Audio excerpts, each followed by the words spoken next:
तो दोस्तों, आखिरकार लाखों स्टूडेंट्स का विरोध रंग लाया और यूपी सरकार ने यूपी पुलिस भर्ती परीक्षा रद्द कर दी। पेपर लीक की खबरों के 5 दिन के बाद इस परीक्षा को रद्द कर दिया गया और कहा गया कि पुलिस की अगली भर्ती परीक्षा सिर्फ 6 महीनों के अंदर दोबारा होगी।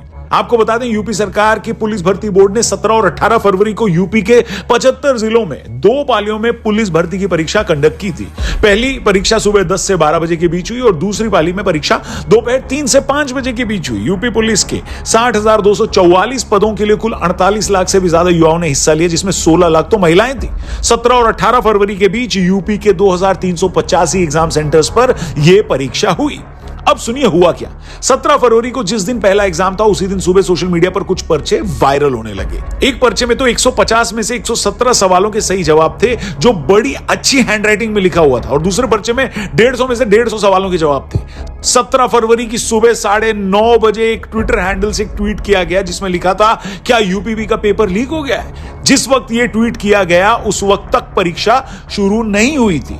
इस ट्वीट के जवाब में यूपी पुलिस की फैक्ट चेक टीम ने 17 फरवरी को सुबह 11:37 पर ट्वीट करके इसे मिसलीडिंग इंफॉर्मेशन बता दिया। मगर 17 फरवरी को शाम 8:18 पर एग्जामपुर के नाम से यूट्यूब चैनल चलाने वाले विवेक कुमार ने ट्विटर पर पेपर लीक से जुड़े कई स्क्रीनशॉट शेयर किए और बाद में अपने चैनल पर इससे जुड़ा एक वीडियो भी शेयर किया। 17 की दोपहर में ये फॉरवर्ड मेनी टाइम्स लिखा रहा था। अभी आप इस पे लिखो। सुबह 8:42 का भी मैं आपको स्क्रीनशॉट दिखा रहा हूं। ये पेपर 3 बजे से था। एक किसी का टेलीग्राम या व्हाट्सएप ग्रुप चलता है, आप इस पे देखोगे उसने इस खराब सी हैंडराइटिंग में ये 7:18 पे डाला है। इन ट्वीट्स और वीडियोस के सामने आते ही हंगामा मच गया, क्योंकि इस बीच बहुत सारे व्हाट्सएप ग्रुप और टेलीग्राम चैनल्स पर पेपर लीक होने की खबरें आने लगी थी। मगर भर्ती बोर्ड अभी भी पेपर लीक की खबर को सच मानने को तैयार नहीं था। उत्तर प्रदेश पुलिस भर्ती बोर्ड ने इन खबरों पर फिर से ट्वीट करके इसे अराजक तत्वों की हरकत बताया और यहां तक क्लेम कर दिया कि टेलीग्राम के एडिट ऑप्शन का यूज करके सोशल मीडिया पर पेपर लीक से जुड़ा झूठ फैलाया जा रहा है। मगर तब तक इतने सारे सबूत सामने आ चुके थे कि किसी के लिए भी उसे झूठा बताना पॉसिबल नहीं था। 150 तीनों की तीनों राइटिंग में तीनों आंसर की पूरा में पेपर हमने डाल दिया।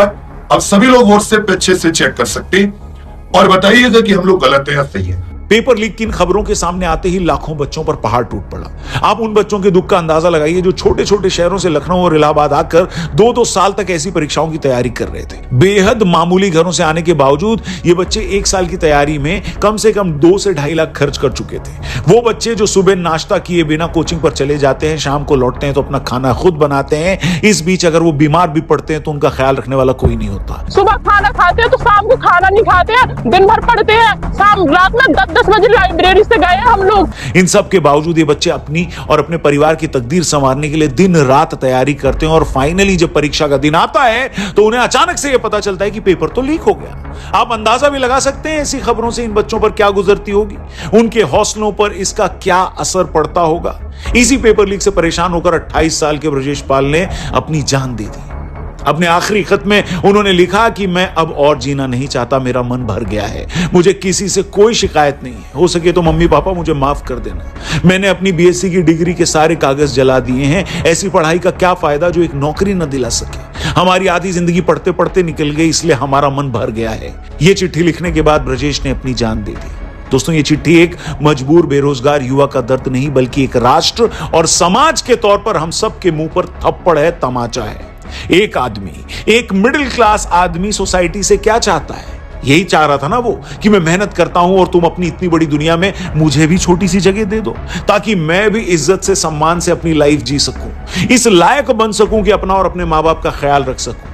लेकिन वो समाज अगर ब्रजेश पाल जैसे युवाओं को ये लड़ाई लड़ने का हक भी न दे, ईमानदारी से एक परीक्षा भी न देने दे, तो बताइए वो इंसान कहां जाए?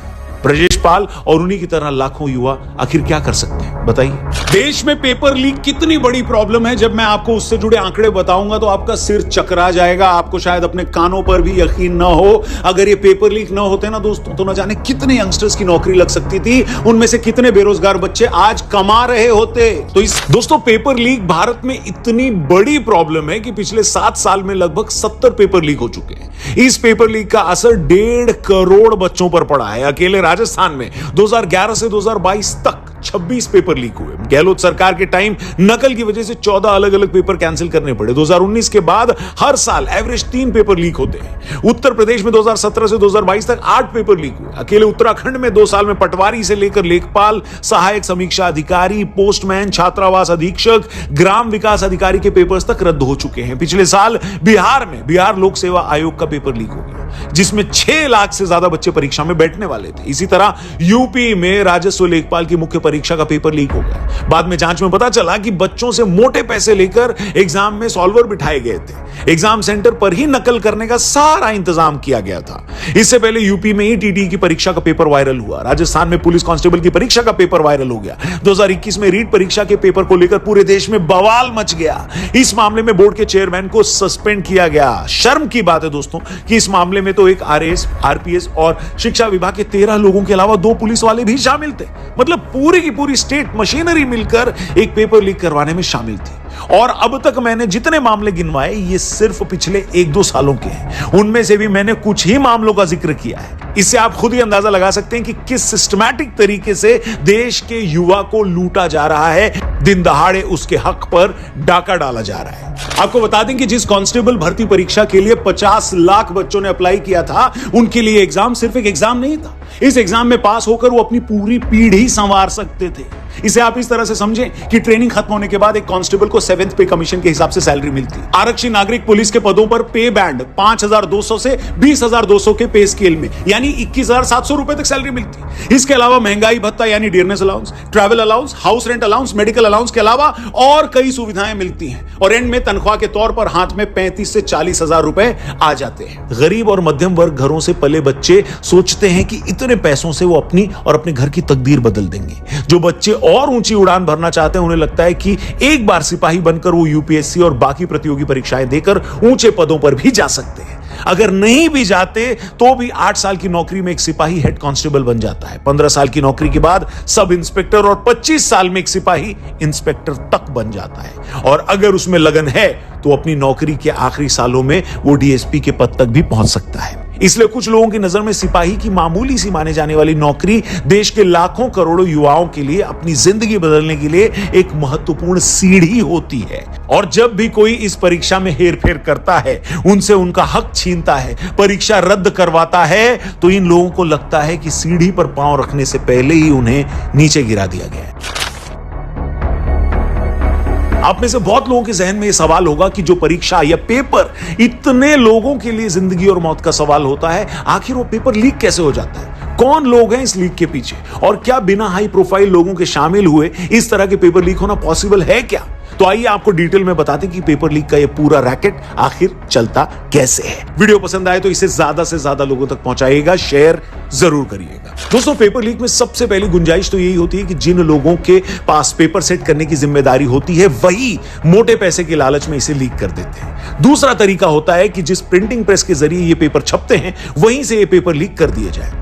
अब तक सभी तरह की परीक्षाओं के पेपर सरकारी प्रिंटिंग प्रेस से ही छपते थे, तो ऐसा होने की गुंजाइश कम थी। मगर जब से ये पेपर प्राइवेट प्रेस में छपने लगे हैं, तो वहां से इसके लीक होने के चांस भी बढ़ गए हैं। इसके अलावा जो एजेंसी इस तरह के एग्जाम कंडक्ट कराती है, वहां से भी ये पेपर लीक हो जाते हैं। उन एजेंसीज में काम करने वाले कुछ पुराने बाबू भी पेपर लीक करवा देते हैं। इसके अलावा चौथी जगह होती है वो एग्जामिनेशन सेंटर, जहां पर पेपर रखे होते हैं। अगेन, यहां मैं किसी स्टेट का नाम नहीं लूंगा, लेकिन सबको पता है कि कुछ राज्यों में एग्जाम सेंटर से ही पेपर लीक हो जाना, नकल करवाना कितना आसान रहा है। मतलब ये कि जो आदमी या संस्था पेपर करवाने के लिए जिम्मेदार है, वही लोग पेपर लीक करवाने में भी शामिल होते हैं। ये लोग पैसे के लालच में भी ऐसा करते हैं, और कई बार तो राजनीतिक शह और उकसावे पर भी।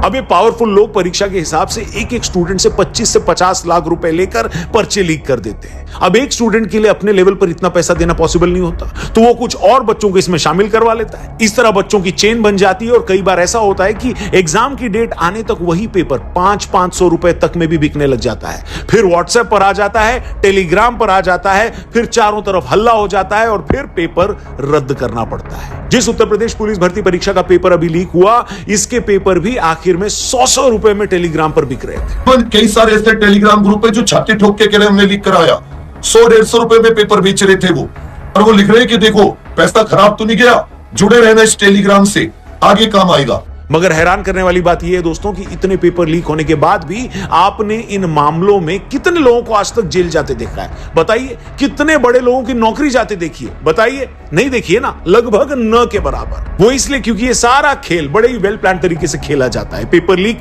करवाते वक्त ही एक ऐसा आदमी तैयार कर लिया जाता है जो कल को पोल खुलने पर आगे आकर लीक की जिम्मेदारी ले ले, और इस सब के बदले उस आदमी के परिवार को मोटी रकम भी दी जाती है।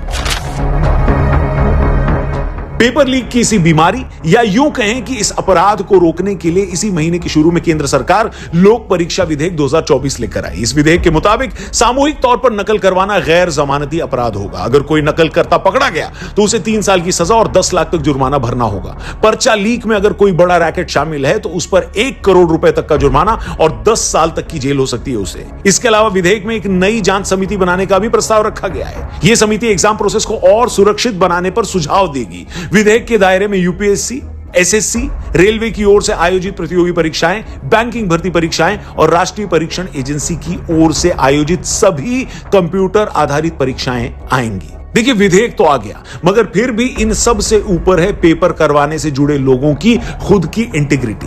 फिर चाहे वो पेपर सेट करने वाला पैनल हो, पेपर करवाने वाली एजेंसी हो या परीक्षा केंद्र में बैठे लोग। जब तक ये लोग अपनी रिस्पॉन्सिबिलिटी नहीं समझेंगे, इस बात का एहसास नहीं करेंगे कि पेपर लीक या नकल करवा के वो न जाने कितने लोगों का भरोसा तोड़ रहे हैं, तब तक कुछ भी बदलने वाला नहीं है। उन्हें यह समझना होगा कि पेपर लीक करवाना, नकल करवाना कोई पर्सनल करप्शन नहीं है, बल्कि करोड़ों युवाओं के सपनों का कत्ल करना है। उन युवाओं के अरमानों पर डाका डालना है जो परीक्षा में बैठने से पहले न जाने कितने सपने देखते हैं। उन सपनों को पूरा करने के लिए न जाने कितने घंटे खपाते हैं, अपना कितना शरीर तपाते हैं, जलाते हैं, अपनी मेहनत से मां बाप के दिल में दिन बदलने की उम्मीद जगाते हैं। और जब ऐसे बच्चे परीक्षा में नहीं बैठ पाते तो सोचिए उन पर और उनके परिवार पर क्या बीतती होगी। क्या हम लोग लावारिस हैं? क्या हम लोग लावारिस हैं देश साहब के लिए? अगर हम कुछ कह रहे हैं तो हमारी बात का वैल्यू तो करिए। आज नकल माफियाओं के चलते ऐसा लग रहा है कि अगर दुनिया में कोई सबसे बेवकूफ आदमी हो तो छात्र है। पेपर में नकल करवाने वाले, पर्चा लीक करवाने वाले, हो सकता है ऐसा करके वो लाखों करोड़ों कमा लें। इस पैसे से हो सकता है वो अपने बच्चों को पढ़ने के लिए भारत से बाहर भेज देते हो। दुनिया की हर लग्जरी उनके लिए खरीद लें, मगर इन लोगों की यह हरकत इस दुनिया से ब्रजेश पाल जैसे न जाने कितने नौजवानों की जिंदगी छीन लेती है। वो ब्रजेश पाल जो अपने लिए लखनऊ के किसी पॉश इलाके में बंगला नहीं चाहता था, वो ब्रजेश पाल जो खुद के लिए कोई महंगी गाड़ी की भी चाहत नहीं रखता था, वो गोवा या मनाली में कोई हॉलिडे होम भी नहीं बनाना चाहता था। वो बेचारा तो बस ये चाहता था कि उसे ईमानदारी से एक परीक्षा में बैठने दिया जाए। वो एक मामूली परीक्षा पास करके बस अपने लिए नौकरी चाहता था। नौकरी से चंद पैसे कमाकर अपनी फैमिली, अपने परिवार के प्रति जिम्मेदारी निभाना चाहता था। मगर इस सिस्टम ने ब्रजेश को वो हक भी नहीं दिया और मजबूरन वो हम सबको छोड़कर चला गया। यूं तो जान देना किसी प्रॉब्लम का सलूशन नहीं है, लेकिन किसी को यूं जान देने के लिए मजबूर कर देना भी किसी सोसाइटी को शोभा नहीं देता। इसलिए ब्रजेश, हम शर्मिंदा हैं और ऊपर वाले से यही प्रार्थना करते हैं कि आपकी तरह किसी और को अपने नसीब के आगे यूं मजबूर ना होना पड़े। उम्मीद करते हैं कि हालात बदलेंगे और उन बदले हुए हालात में बहुत सारे लोग अपना नसीब भी बदल पाएंगे। और इसके अलावा क्या ही कहें, अभी के लिए इतना।